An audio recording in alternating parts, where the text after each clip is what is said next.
पर जवाहरलाल नेहरू यूनिवर्सिटी का जो इंसिडेंट हुआ वो अभिव्यक्ति की आजादी थी या देश से आजादी की अभिव्यक्ति थी, उसके बारे में वो तय करें। वो फ्रीडम ऑफ स्पीच थी या स्पीच फॉर फ्रीडम थी, इसमें अगर आप अंतर करेंगे वो मैं आपको बताता हूं। अब मैं सीताराम येचुरी जी को बताता हूं किससे फ्रीडम। सम्माननीय सभापति महोदय, 9 फरवरी को जो कार्यक्रम हुआ और जिस कार्यक्रम का ये नाम दिया गया कि एक सांस्कृतिक संध्या में the country without A post office, इस डॉक्यूमेंट्री को रिलीज किया जाएगा, उसके लिए एक पर्चा बटा। और पर्चा बटने से पहले जो सीताराम येचुरी जी कह रहे थे, जवाहरलाल नेहरू जी के जिस उद्धरण को वो व्यक्त कर रहे थे, जो उन्होंने 13 दिसंबर 1947 को इलाहाबाद विश्वविद्यालय में दिया था, लेकिन उस उद्धरण के साथ मैं ये कहना चाहूंगा, और कांग्रेस के लोग बैठे हैं, कम्युनिस्ट पार्टी के लोग बैठे हैं, कि जवाहरलाल नेहरू विश्वविद्यालय की जब स्थापना हुई थी तो इसके लक्ष्य में लिखा गया था, अध्ययन, अनुसंधान और अपने संगठित जीवन के उदाहरण और प्रभाव द्वारा ज्ञान का प्रसार तथा अभिवृद्धि करना, उन सिद्धांतों के विकास के लिए प्रयास करना जिसके लिए जवाहरलाल नेहरू ने जीवन पर्यंत काम किया, जैसे राष्ट्रीय एकता, सामाजिक न्याय, धर्मनिरपेक्षता, जीवन की लोकतांत्रिक पद्धति, अंतर्राष्ट्रीय समझ और सामाजिक समस्याओं के प्रति वैज्ञानिक दृष्टिकोण। मैं मानता हूं इस उद्देश्य के लिए जवाहरलाल नेहरू विश्वविद्यालय की स्थापना की गई थी। पर सीताराम येचुरी जी, मैं आपको पूछना चाहूंगा कि आप जिन बच्चों का इंसिडेंट कह रहे हैं और उन्होंने जो पर्चा वितरित किया, उस पर्चे में क्या लिखा था?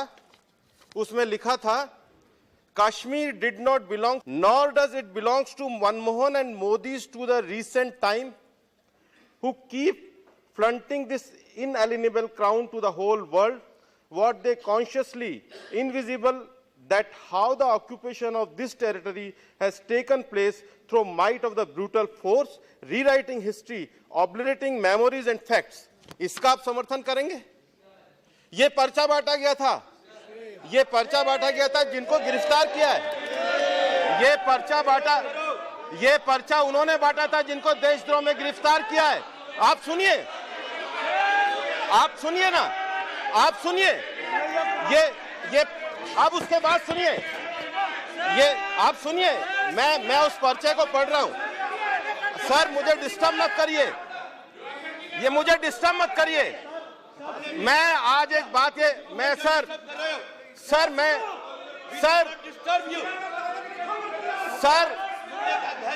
अरे भैया, अरे सुनो,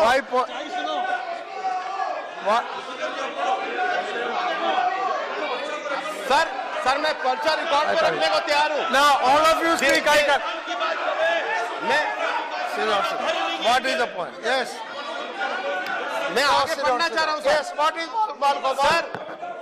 What is your problem? One second. My point of order is this: without authenticating, without properly authenticating, I am ready. Such statements can be सुनिए read. ना, Oh, okay.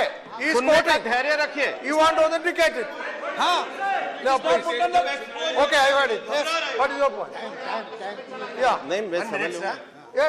I will ask him to authenticate. My point of order is Sir, this, sir. Anand ji, मैं Would you hear? व्यवधान Sir, नहीं one करना minute. This is the पर्चा, Yeah. This is the No. Invitation. Sir, my ये point पर्चा of order invitation is दिया। this. As per the rules of this It's not house, GTV, it's a पर्चा, as and per I am the ready to rules of put this on the house. if a member I am ready to put before the chairman with my conscience as a member of parliament.